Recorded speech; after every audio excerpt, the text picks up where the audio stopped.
It seems implausible that someone who isn't accused of committing a crime could be arrested and indefinitely detained, but it happens. The Second Circuit explained detention of material witnesses in United States versus Awadallah. After the September 11th, 2001 terrorist attacks, the government impaneled a grand jury in New York to investigate. Federal agents searching a hijacker's car found a paper with the name Osama and a telephone number. Agents tracked the number to a San Diego address. Osama Awadallah, a Jordanian immigrant, had lived there 18 months earlier. Two of the hijackers had lived in the vicinity about the same time. Investigators met Awadallah at his then-current San Diego apartment and took him to their offices. They asked him about his relationship with two of the 9/11 hijackers, but they didn't advise him of his rights, nor did they allow him to leave until they were finished.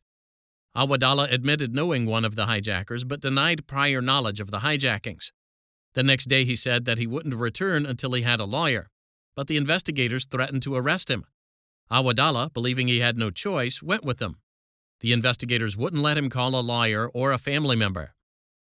The U.S. Attorney in New York directed the agents to arrest Awadallah as a material witness.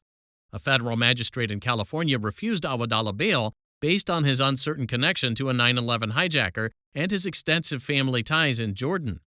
The magistrate ordered Awadallah transferred to New York. A federal judge in New York also denied bail.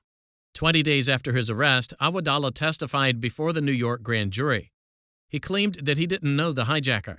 Shown a notebook in which he'd supposedly written about the hijacker, Awadallah claimed that the handwriting wasn't his.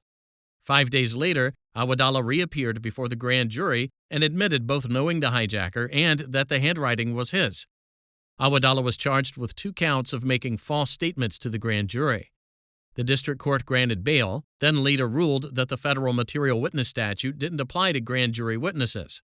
Therefore, Awadallah's arrest and detention were unlawful, and his grand jury testimony was the product of an illegal arrest, so it couldn't be used against him.